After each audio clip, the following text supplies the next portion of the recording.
assholes, how the hell are you? Welcome to this episode of the Talk Shit podcast. I am your host, Dave Wishnowski. Thank you so much for hanging out with me today. I know these days we're all kind of struggling to get by and stay healthy, and I'm thankful that you're allowing me to keep you entertained, even for a few minutes today, man. Happy to do whatever the hell we can. This episode, we have none other than arguably the most controversial, infamous indie game developer ever, I think, Matt Dickey. If you are familiar with the wrestling game scene, you know Matt Dickey, his games Wrestling Revolution, all those games, 2D, 3D, mobile, PC. He's been everywhere. He's going to Switch soon, so that's awesome. I am very happy to talk to him for the first time. Actually, this podcast is the first time Matt and I have ever actually sat down and talked. We've been writing back and forth all through the years. He's been nothing but kind and supportive to me. So his reputation that he gets, maybe some of it's deserved. I think a lot of it isn't. He's always been a guy who's stuck to his guns. He's done whatever the hell he wants to, which explains how he ends up making not only games about pop music and prison simulators, but Jesus and Michael Jackson. Wrestling, Jesus, Michael Jackson. Yeah, right. So, I think we're going to learn a lot about the way Matt thinks, a lot of the reasons why he's made decisions he's made. And I'm hoping, it might put in their place some of these douchebag, hipster, so-called indie game developers that haven't shipped a goddamn thing who like to talk shit about Matt. You can't argue with the guy's output. You can argue about a lot of other shit. You can call him insane. I was actually one of the people who, thought Matt was batshit crazy back in the days, and still do, but in a good way. He's a good guy. So thanks for tuning in. Let's get to Matt Dickey on Talk Shit. Okay, so I've been pen pals with Dave Wishnowski for almost 20 years, and this is the first time we're speaking face to face. And we thought we'd keep the cameras rolling for anyone among our shared audience who is also interested in the wrestling game development process.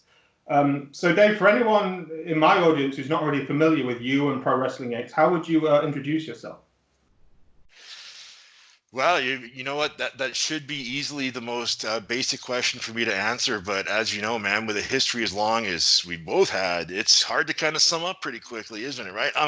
I guess the best way I would sum things up is a long time ago when WrestleMania X8 came out for GameCube, I was the typical angry keyboard troll going, lazy developers, they don't care, they're stupid.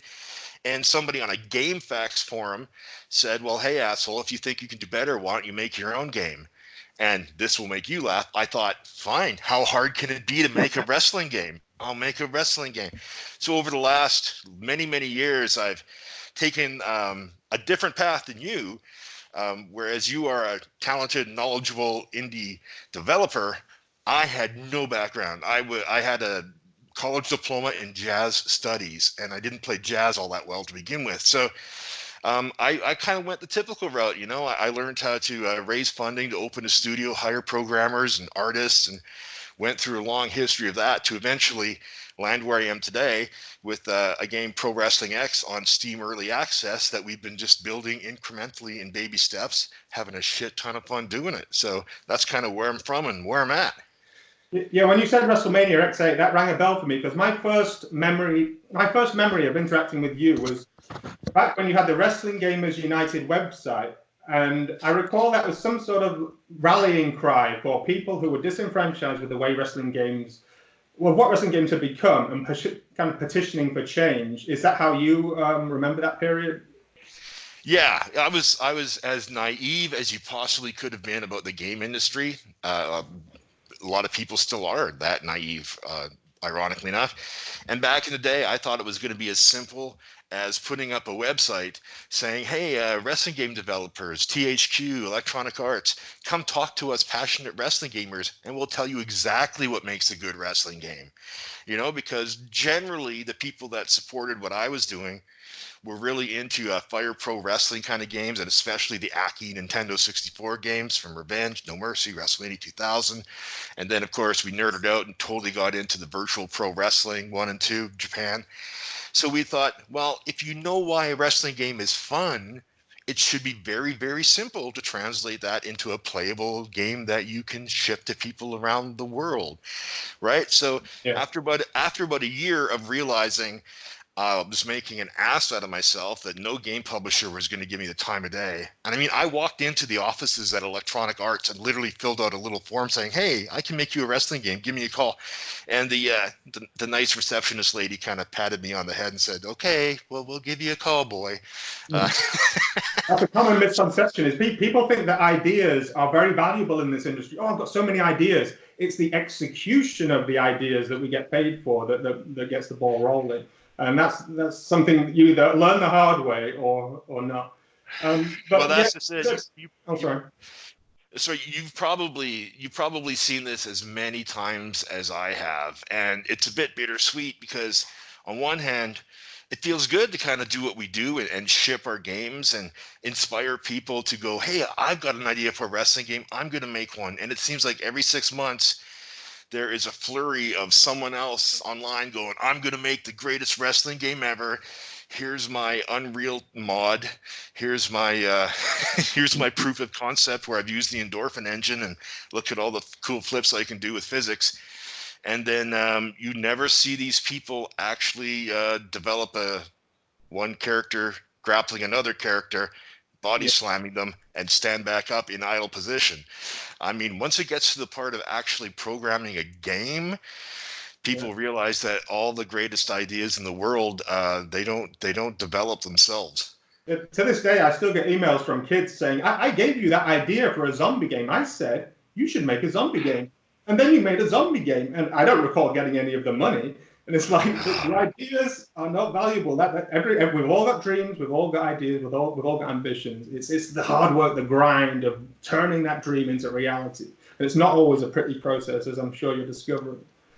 It's actually never ever a pretty process. Like I swear, like 2% of what I do at Pro Wrestling X is fun, you Yeah. know, and the other 98% is the behind the scenes grind that you don't see on the screen. You know, it's really difficult to kind of to get across to people what it actually takes to make a game, because then you come across like a whiner, like you're just bitching about Yeah. it, you know. But it is a dream And job at the end of the day, and you don't want to sound ungrateful, but at the same time, oh, it's a dream job because it's a difficult job, and so that's the balance you've got to strike.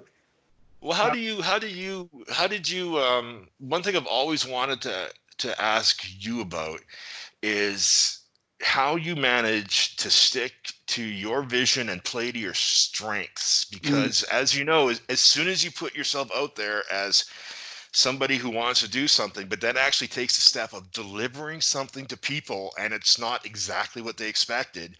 I mean, I had to deal with, and still do, constantly. As soon as you put something out, people are calling you, you're a scammer, you're a liar, you're taking people's money, your game's broken. And I know from the very earliest parts of your career, you couldn't log onto the internet for more than 10 seconds without reading Matt Dickey is a delusional narcissistic asshole and his games look like shit. Like, yeah, how did you keep motivated to keep going when early on it was just 99% hate? I've asked myself the same question a couple of times because people say I'm deluded, and they assume it's a bad thing. But guess what? That delusion kept me going for 20 years. And so, at what point is a delusion good or a delusion bad? If the delusion motivates you and gets you out of bed in the morning to complete projects and then project after project, if that delusion serves you so well, maybe we need to find a different word for it. That's Well, how I feel. yeah, because honestly, going back in time, and I can be absolutely honest with myself and say, if I knew exactly what it was going to take, like the realities of what it was going to take, and if I wasn't delusional and optimistic all the time, I don't know if that version of myself 20 years ago would have had the balls and guts to keep going, knowing what the next 20 years would entail, what all those great moments and wins were actually going to cost, you We know? can take this journey one step at a time, but if you saw the whole staircase, even I would say no. you wouldn't go down that path. But yeah, I can't say the delusion was bad. Here's the way my life panned out was I stopped playing mainstream games because I was so focused on making my own little games. And that was a blessing because if I was exposed to like the AAA games every day, I couldn't sit back down with my own games and be satisfied. But because I was delusional, I was in a bubble. These crude Lego Man graphics became normal to me, and I'm still in that phase now. The game I'm making now, the games I've made on the mobiles, they're behind the times. They're old-fashioned. They're subpar. But my brain tunes into it and thinks that's normal. That's what happened with the frame rate. The frame rate is very low on the mobile apps, terribly low, 15 frames per second. My brain thought that was normal for 10 years. I thought that was normal. And now it hurts my eyes when I look at it. It hurts my own eyes when I look at my own games. Now that I'm using Unity, I'm consistently 30 frames per second on all platforms. It's looking, and now I see the world the way everybody else saw it. Now I see why those graphics gave you a headache. Now I know why it made you sick. Now I know why the journalists find it so hard to tolerate. Oh, fuck the journalists. We'll get to that part soon. I've met in my life, it's funny, probably 3 to 4 journalists that I actually fucking felt understood and got it, and the ones that do are amazing. Patrick Hickey Jr., shout out to you, bud.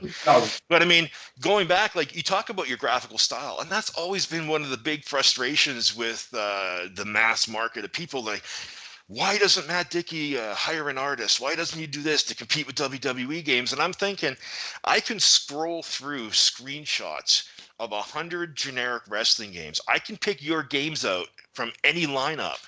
So if that was intentional, you'd be a genius. You know what I mean? Like it makes sense. It's not a limitation. It's a freaking art style. Nobody complains. Well, actually, people do. Fire Pro Wrestling hasn't changed its look. Yeah, Fire Pro still looks the same. You know?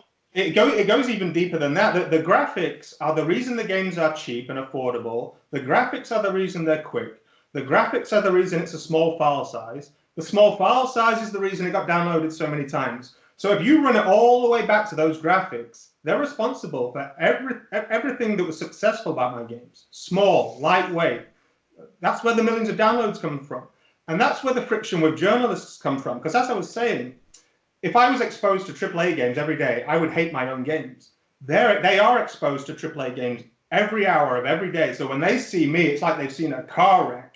I can fully understand that my games are a car crash to a journalist who is ensconced in this world. But guess what? I'm not entertaining 1,000 journalists. I'm reaching millions of children all over the world, some of whom are in the slums of India and the favelas of Brazil, and they've got this mediocre Android phone. And guess what? My games are the only ones that run on it. They can't run some AAA game, most of the WWE games. A 1 gigabyte download, the top maximum system requirements. It only works on your Samsung Galaxy S10. That's where my millions of downloads come from. So people can criticize me for it all you want. It came good in the end. Maybe not all of my, but it happened. I would absolutely say so. So speaking of journalists, I mean, I know that there was one, at least for me, like witnessing your career from the outside. The first time I ever really got my kind of like the hair in the back of my neck stood up, and I felt like I had to defend what you were doing, was when I think it was an article, I want to say Ars Technica, where the journalist backhandedly complimented you as the best worst game developer in the world. That was a chicken shit move. You know what I mean? For 2 reasons. Because he didn't say it to my face. I sat with him for an hour. 2 hours, in fact. I caught him on a second hour. And he didn't say any of this to my face. And I wish he had, because we could have had a different conversation. I'm happy to hear the criticism and talk it out, because there is an intelligent conversation to be had about why I do these things, the pros and cons. But to say, this is shit, that's shit, this is the worst game ever, that's the worst game, obviously that's not true. If it was the worst game ever, we wouldn't be having this conversation. There are thousands of apps on the store that are worse than mine, and there's a reason you're not talking about them. It's because... Well, Yeah, but like worse in what way, right? Like, I mean, you justifiably point out, dude, 50 million downloads of my games, motherfucker. How many have you made? Like, I mean, Yeah, and then people get into the debate of popularity. Does that equal quality, whatnot? To me, it's like coming to the realization all this time that making video games was not a trade necessarily. It wasn't software development in the traditional sense, because I know when we first started out, we always tried to ask ourselves, okay, well, how would Apple do this? What kind of structure would they have? What would their management style be? Let's do our design documentation and everything you're supposed to do when making mm, video games. And it seems like it's kind of come full circle, like the industry has finally caught up with what you were doing, which is, for lack of a better term, you're making art. I mean, I think most game developers, aside from the most crass, capitalist ones, are making art, man. And that's where I think you kind of sit in the scene. How do you think about that? yeah. Insofar as it's personal, yes, there's that artistic element where my life is just literally poured into the games. It's 100% my vision. It's 100% what I envisage, without any compromises and that's how I feel about it as well. I feel I've taken something that was very bureaucratic, an office block full of people, and I've turned it into something as natural as strumming a guitar. That's how I feel about it. I make games for people's birthdays, the way someone would write a song for someone's birthday. So when you say it's art, insofar as it has that impact on my life, I can't argue with that. It is this thing that goes beyond making money. It's this thing that I do to my own satisfaction and sometimes to the satisfaction of others, very organically, very naturally. And I think that's a good argument for the artistic merit. So do you think you took a break for a couple of years from game development, and like a typical wrestler does, announced your retirement only to come screaming back later? So what changed? What changed? Because I totally understand, and maybe you want to speak a little bit to why you were so frustrated to leave in the first place, but what changed to bring you back? Did the industry finally catch up with you, or did you just feel like you had unfinished business and couldn't sleep at night? I mean, yeah. In 2008, I was done. I am the Mick Foley or the Ric Flair of game development. I just say I'm gone, and then I show straight back up again 2 years later. I can't stay out the ring. But yeah, in 2008, I had reached the limit of what I could accomplish on the PC, and people were getting tired of it. Even my biggest supporters weren't 100% on board. I was being pilloried by the press, mocked on YouTube, and you start to think you're crazy. If you get criticized 1,000 times a day, you start to think it's a kind of gaslighting where they think, okay, if that many people think I'm crazy, I must be crazy. And so I thought, okay, that's fine. I've got better things to do with my time. I'll just do something else. But then by 2010, I was spending more time, no, 2011, I was spending more time in China, and I saw mobiles take off in a way I'd never seen in the UK. Everybody had a tablet in front of them. Everybody had their mobile phone playing Fruit Ninja. And that got me going again. I thought, okay, my games weren't good enough for the PC, but I can put a 2D game on that phone in their hand, and that will keep them amused. It'll at least keep me amused. And I had this vision so clearly that I could bring 2D wrestling to a mobile in the palm of your hand. And I spent the whole of 2012 just making that happen in Flash. I had to reinvent myself as a Flash developer. I'd never used that until that point. And then, yeah, I managed to get pretty lucky with my first major game was Wrestling Revolution, which used a kind of 2D puppetry in Flash to just display my vision of wrestling. It wasn't perfect, but it was cute and it was unusual. And at the time, it was the biggest wrestling game anyone had ever held in the palm of their hand. And to this day, 8 years later, it's still pretty popular and still on the store. Well, that actually, you touched on something else I'd like to talk about. The idea of perfection when making games, art, when Mm-hmm. making, like, for better or for worse, a product that we sell to people and they have expectations, right? Um, we've always kind of been under the sort of unofficial mantra where we are of make it work, then make it work well, then make it pretty, and then ship it. But we found a few years ago when we had no choice but to ship what we had because we had no more resources. And when we shipped our first little game, Pro Wrestling X Uprising, I was on one hand proud because it was not easy. It took a lot of hard work to get it playable even to a point where you could release it, but it was so far removed from what I had envisioned and what I promised people I was trying to make that I was ashamed of it in a lot of ways, despite all the work we put into it. But I was really pleasantly surprised and have to give credit to a lot of our supporters and a lot of the general public. They saw the potential. They didn't need to see perfection. And if they saw a spark of potential, they were like, keep fucking going, please. Yeah. So where do you sit? When do you decide something is ready to ship versus doesn't meet your perfection standards? Yeah, I think what got me this far was completing projects and delivering projects, even if they weren't perfect. It's that evolution of just shipping the project. Okay, so if that one wasn't perfect, we'll get it right second time round. Maybe not with an update, but just remake the game again. Pop Scene 2, the Wrestling Empire 2008 instead of 2006. It's this evolution where it feels like you're going around in circles, but you're releasing projects that lived its full life. It either succeeded or failed. We're going to start again. We're going to keep what worked, improve what didn't, add more.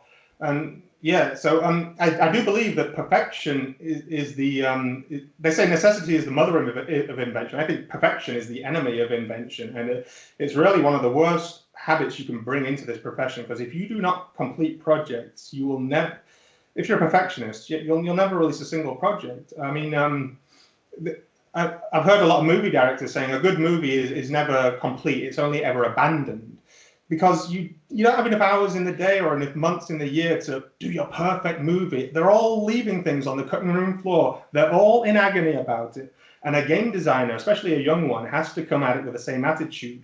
You've got to do the best you can in the time you've got, and then release. Go through the process of completing a project, shipping a project, and then take that experience into the next project, and maybe even financially take some of that financial support into the next project as well. Yeah, well, that kind of brings me to my next point, which is you talk about releasing it and then take what you get from that, and a lot of times what you'll get from that is people are obviously you're going to find people who applaud you and go, this is cool, keep going. But what do you do with, they don't teach you in high school how to deal with waking up one day, opening your social media and reading that someone thinks you're worse than Hitler and need to be shot because of your fucking video game, So how do you deal with, obviously, as you've grown, you've learned to process that toxicity that they call it, the hate, the vitriol, jealousy, what it is mostly. People really fucking hate seeing someone like you happy doing what you're doing. That's my answer. Is I had an epiphany quite recently, really, where I thought, do these people care about me? Do they want me to be happy? Do they want me to be successful? Guess what? The answer was no. They don't care about me. They don't want me to be happy. They don't care about my family. They don't care about my bank balance. And so I've started filtering it now. Like when I receive criticism, who is this person? Do they want what's best for me? No. Okay, then I'm going to have to leave them to it. If they do, okay, let's hear it. Let's hear it politely, constructively, intelligently. But guess what? Most people will not come at you aggressively if they care about you. And so it's true. It takes you a long time to see it, but when I saw it, I can't stop seeing it. That these people do not care about me. And well, you probably, like I have, you probably experienced where someone is initially angry because they don't like something about your game, and they maybe express it in a personal attack kind of way. So many times I've actually just replied to people like that going, hey man, you're absolutely right. This part of our game isn't better. If you were in my position, what would you do next? And so many people have turned around and apologized for being assholes and said, yeah, I'm sorry, I had a bad day. Thank you for talking. But yeah, there are people, and this was one of the hardest parts for me to get used to, because I am generally a very passive, optimistic dreamer person, like most artists who do this.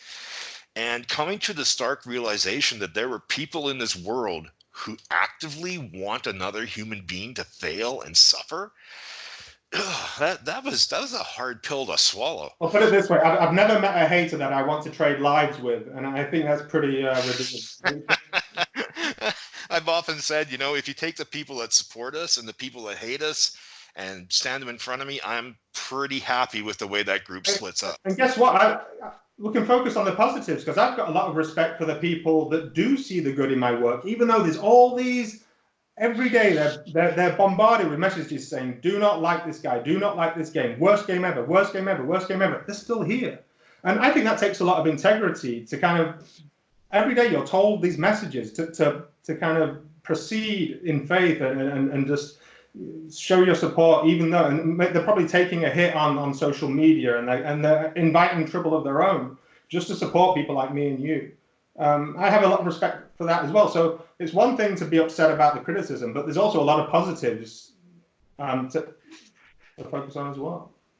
Oh, absolutely. I mean, I look at, how we built our community behind Pro Wrestling X. And yeah, it's not easy to be a Pro Wrestling X supporter most days because, we're delayed, we're having troubles one way or another. So when we do get a win, when we do ship something and like it's really cool, I really feel like those people that have supported us deserve, a few wins of their own following Pro Wrestling X to be able to say, "See, I told you so." That's not nothing, But yeah, it can be pretty hard to be a fan of or a supporter of an indie developer who is open and transparent like we are about the day-to-day struggles and grinds. It isn't as easy as what they're used to. They see like a WWE 2K franchise and they think, why can't you release a brand new game every year like 2K does?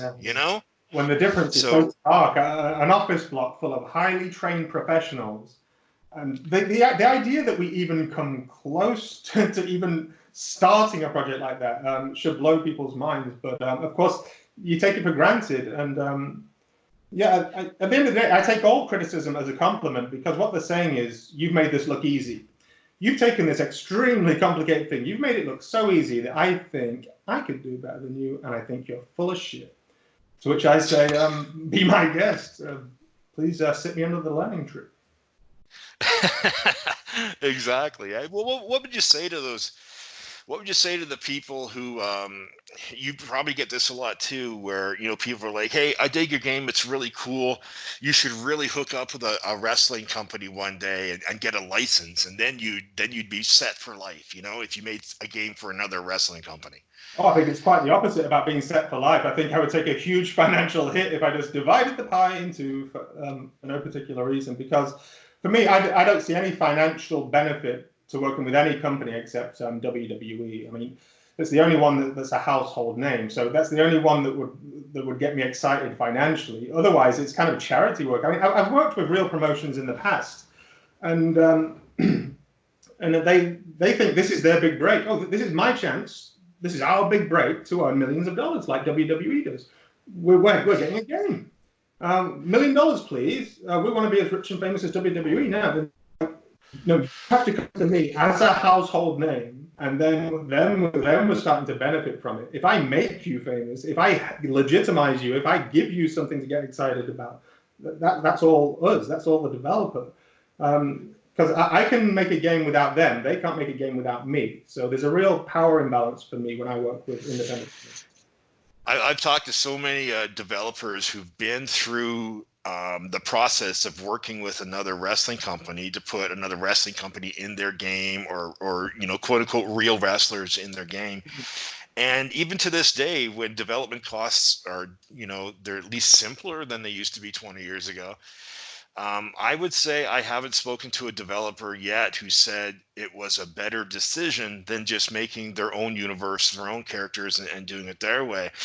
Because, like you said, the perceived value of a video game is so skewed. People see video games and they go, "Oh, video games are 99 cents on the App Store, so they can't take that much time or resources to make. If they sell them for 99 cents or now give them away for free, and they don't get it." I mean, I don't know about you, but it would take me, if I was to build just a character, a brand new wrestler from the ground up, and at least give him his signature moveset and animate everything by hand and pay industry standard rates for the artists and whatnot to do that, it's at least $10,000 per character, at least.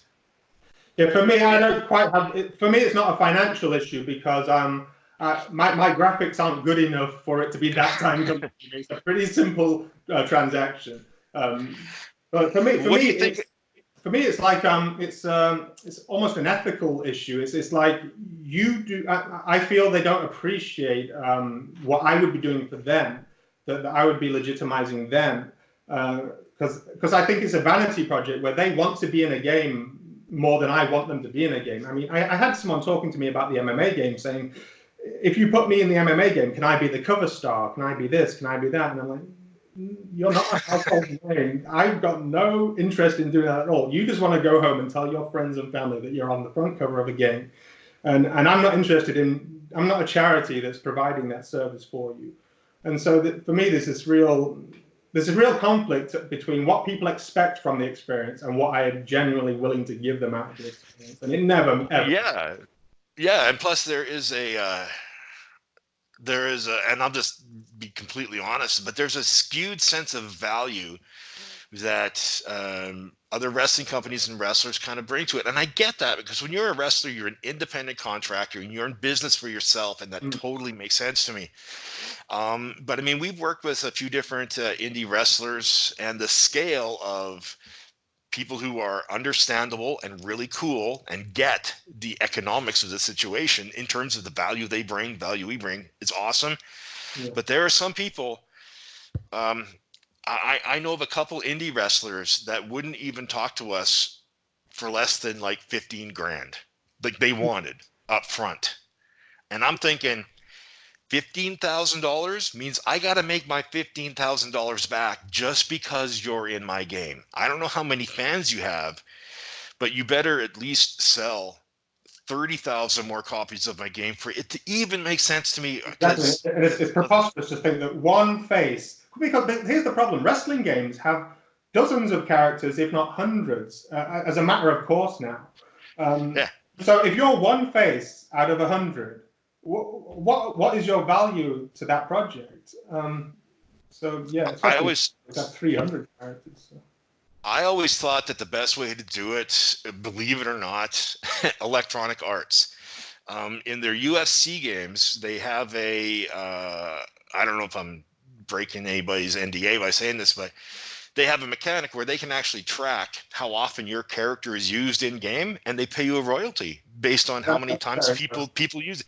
They have a pool, they have X amount of revenue set in this pool, and it's shared amongst the roster depending on how often people use your character. I'm thinking that's almost like a meritocracy. That kind of works. Not too bad. But people that want like tens of thousands up front, Hulk Hogan, who was I talking? Somebody asked Hulk Hogan, and he wanted $1 million just to have the meeting. Just to have the meeting. Well, Hulk Hogan is a million miles off. Back in the day, he was a Raw, and that name would have been worth $1 million to put on the front of your box, as they did with one Legends of Wrestling game, didn't they? But there's Hulk Hogan, and then there's 1,000 wrestlers who are nowhere near Hulk Hogan's stature, and people don't want to hear that they do fall into that bracket. So what makes sense then? Because I know I almost feel like we're having a resurgence of wrestling. I mean, it wasn't too long ago where you were lucky if you could find 2 hours of wrestling on TV. And now we've got all these promotions, that are still alive and kicking. Ring of Honor, Impact, AEW now making noise. WWE has extended into NXT and the brands and whatnot.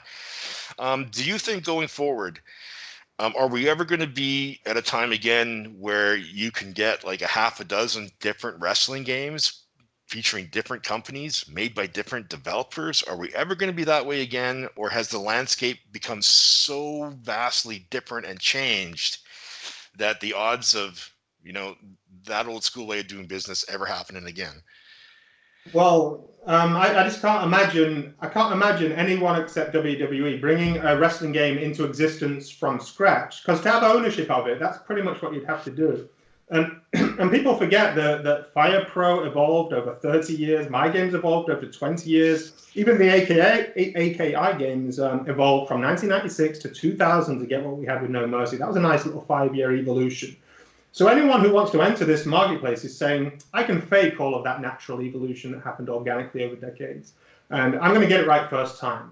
And they're either going to fail or, well, they're going to fail, basically. Are they? Because because I wanted to ask you about this. Exactly the point you're making right now. We're in a situation where AEW is making some noise that they're going to make a video game. They're going to have a video game, and they're hinting along the lines that they're going to resurrect the No Mercy engine. They're going to work with Aki in some form, and most people know that Aki doesn't exist anymore. It's a different company. The original team that made No Mercy has disbanded. They're nowhere. Yeah. So at best, they'll have a code base. Maybe they've got access to a code base from an old Nintendo 64 game. And from what we tend to know about AEW, they have a lot of money, but wrestling companies don't generally pay to get games made. They're paid to Yeah. get games made for them. Yeah. So I have no idea what their publishing situation is like. I'd like to think that they're going to do something relatively forward thinking with their business model, and maybe I don't know, but the idea of walking into a GameStop anytime soon and seeing AEW, the wrestling game, and have it feel like No Mercy 2 to me is a long shot. Money or no money. Yeah, but when people say they're going to resurrect the No Mercy engine, I have to stop and think, what does that mean? Because you're not literally going to take the source code from 20 years ago and magically put it through Unity and blossom on lots of different platforms. It's gone, basically. I can't imagine there's anything to salvage or anyone to salvage it from. Plus, Sin Sophia haven't expressed an awful lot of interest. I'm sure it's long out of their minds. I mean, I can't imagine I'm working on a project I did 20 years ago. And so literally doing that is not on the table. Spiritually doing that and being inspired by No Mercy, inspired by that style to do something similar is possible. But again, that's what I was about to say when I said they've got two options. They either try and fail to do something new, or the alternative is to get involved with an existing franchise. But so that like New Japan did with Fire Pro. New Japan didn't succeed in bringing their own mobile franchise to mobiles. They did succeed in aligning themselves with Fire Pro and saying, okay, we're the centerpiece of this existing game. And I see a lot of wisdom in AEW becoming part of an existing game, maybe even the same game, like Fire Pro versus AEW versus New Japan within the promotion mode of Fire Pro. And then that sends that demographic home happy. They've got a game, a critically acclaimed game. They're legitimized by being able to say we've got a game without the huge investment of time and money to force a game into existence against its will and succeed first time. Well, let's look at history, right? We've had a couple of opportunities to do this in recent memory. There was a time when TNA was doing well, and they had a deal to make a wrestling game through Midway. Midway was a proven publisher with they had money to spend. They were working with a developer that, while they didn't make critically acclaimed games, I think they had made the Backyard Wrestling games, I believe. They at least knew how to make two characters grapple and fight. And then they had, just like AEW, they had a couple people on their roster, like at the time AJ Styles and I believe Samoa Joe, who were really, really big wrestling game nerds. They could talk virtual pro wrestling in circles. I know they could. I did it with them.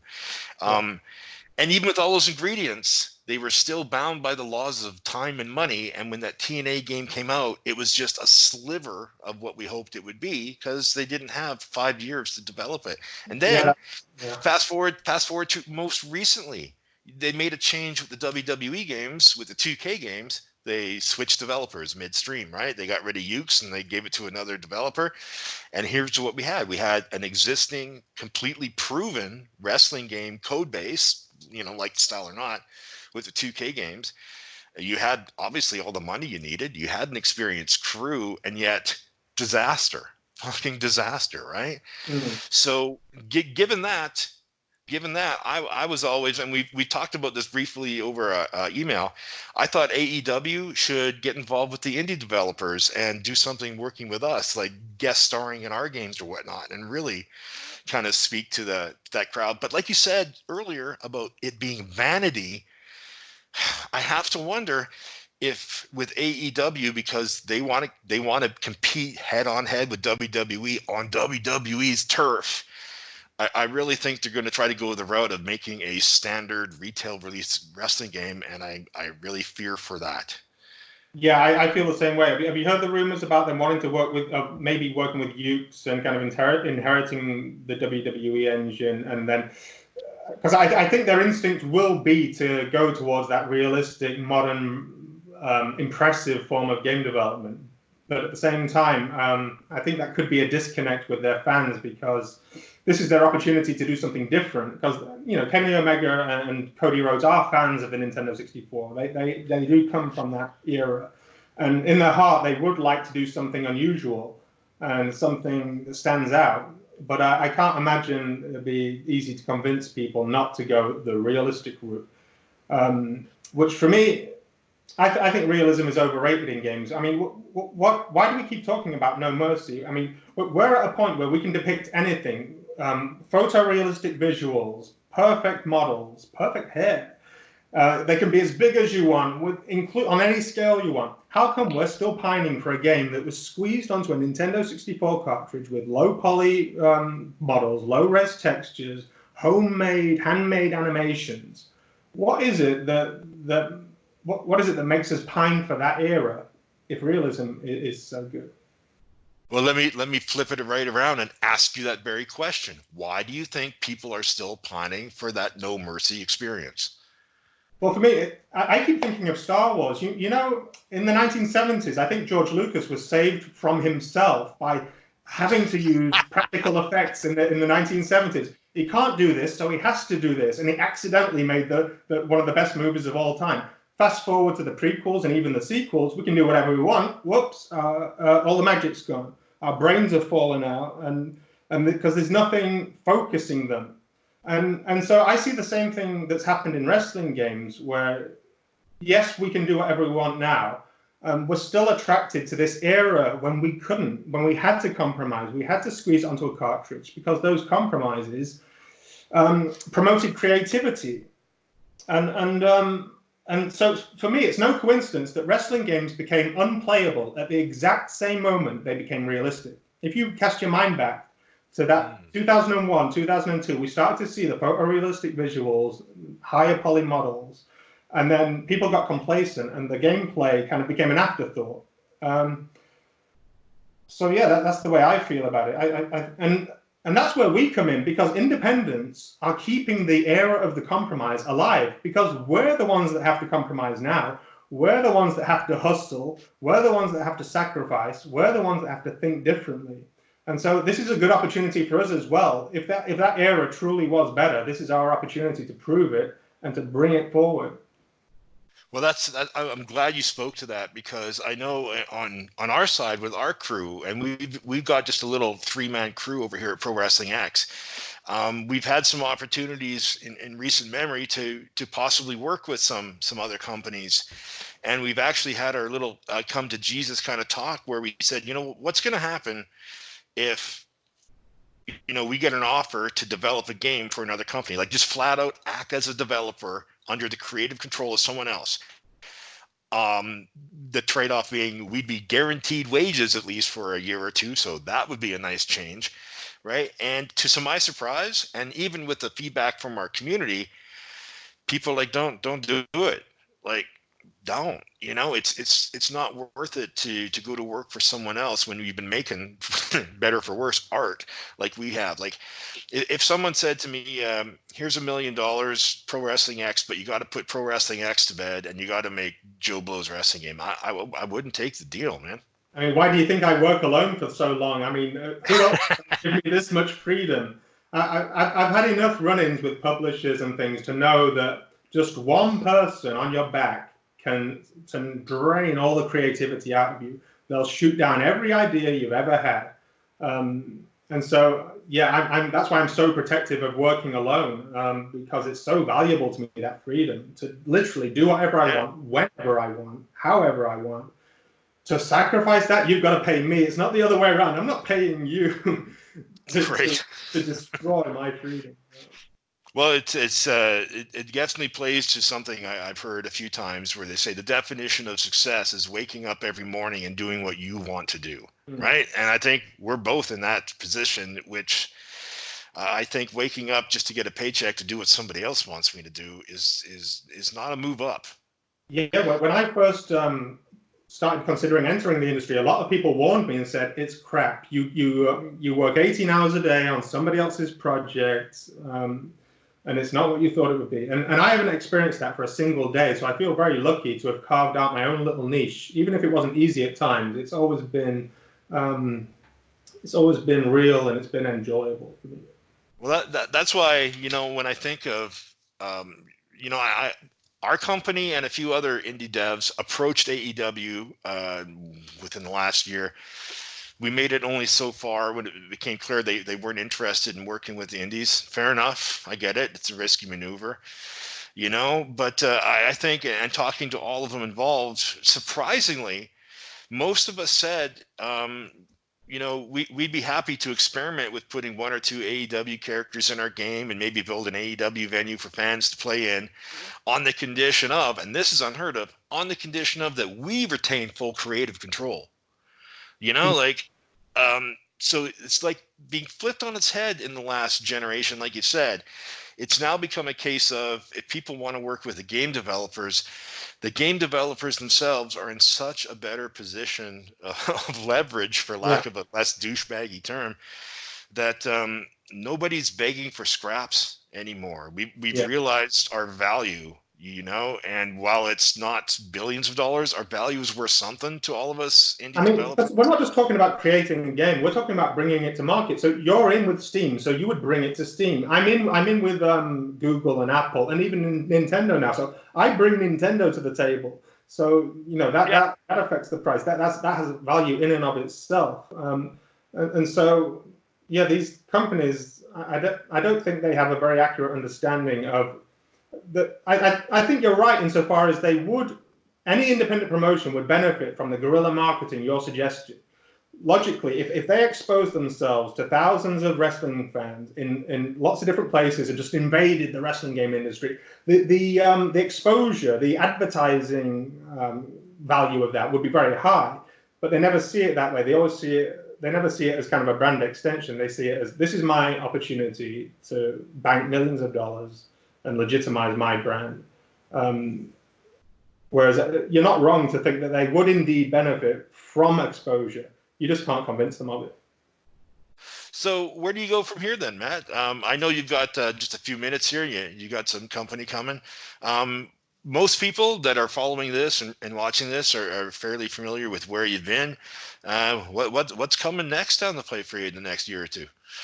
Well, 2020 is very exciting for me because I've been accepted into the Nintendo Developer Program, and I've got a chance to bring Wrestling Revolution 3D to the Nintendo Switch, as well as a re-release on mobiles in a brand new form. Despite the apparent similarities, it's a brand new creation. It's a complete new code base in Unity, which has opened up the door to a lot of positives. The frame rate has doubled, the resolution has doubled, performance has doubled to the extent that there are no loading times. There are literally 0 loading times.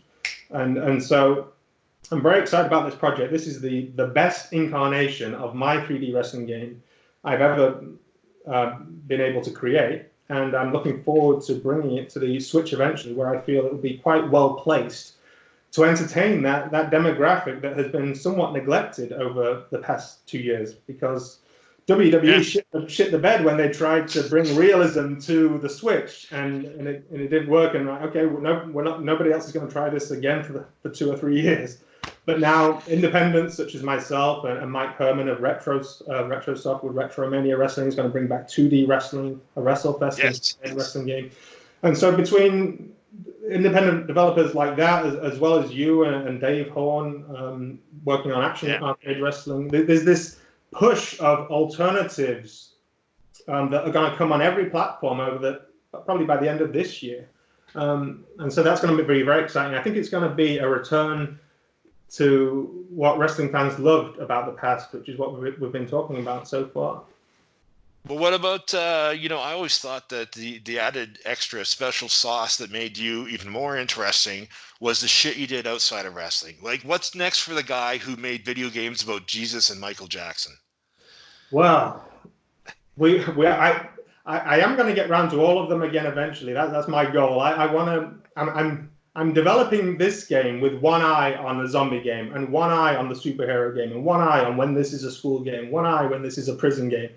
So yeah, when I make a game, when I make a wrestling game, it usually spins out into every other variation of game I can think of, and I'm looking forward to that, and I'm prepared for it. Well, my only other request is that you please, I know you've done some writing in the past. Please write a Life of M. Dickey book up to this point, man. I'd read the shit out of that. Oh no, that's the only regret I ever have is writing a book, because when you write a book, it sets in stone something that shouldn't have been set in stone, because within a year that book was out of date. Within a year, nothing in that book was how I felt, how I expressed myself. So, and yet to the public, it still sits there as if it was. And so, I definitely don't recommend writing a book. It's not a good idea. Well, that definitely makes me happy actually to hear that, because we all know that Matt Dickey doesn't do anything he doesn't want to do. So that's why I'm super thankful that you wanted to sit down and do this interview, podcast, talking shit, whatever you want to call it. It's all good. So I can't thank you enough, man. I hope that we do this again on a semi-regular basis, because I don't think I've discussed 2% of what I'd like to chat with you about. So if people following Pro Wrestling X want to know more about Matt Dickey, where can they go to follow the insanity that is your life?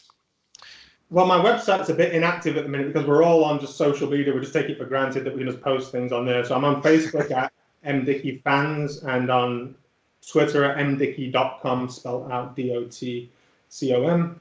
And any Instagram account is fake. Fair enough, man. Well, again, super appreciate it. Matt Dickey fans watching this, you can check out the pro wrestling shit. Oh, social media, Pro Wrestling X. You guys aren't stupid. You know how to find it. Yeah. It's all good. So one last thing. This is just a guilty pleasure request for me, Matt. I've always wanted a picture of you and I giving the finger to all of our haters. Can we create that right now, or is that not cool for your public? We can do it right now. Next to Silver YouTube Award. Perfect. Thanks a lot, Matt. I really appreciate this. I'm going to stop recording now and start prepping this sucker for release. Thanks, man. Okay, thank you, Dave.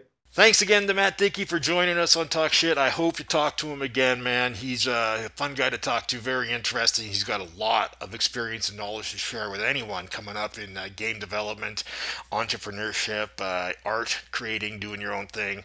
Very, very grateful for him to be here today. So thanks again, Matt. We hope to talk to you again soon. If you are interested in learning more about the project I'm producing, Pro Wrestling X, we're all over social media. It's hard not to find us. It's pretty much Instagram, Facebook, Twitter, anything /Pro Wrestling X. Also, just open a Patreon. I think there's some links kicking around here below in the description, where we are sharing private internal development only builds of the game. So if you ever wanted to check out what it's like, a wrestling game in progress, check out the Patreon. We're only accepting $1, so not a bad deal, right? So thanks again, y'all. We'll see you next time. We got more guests lined up. Going to do some cool shit on Talk Shit. Thanks again. Cheers.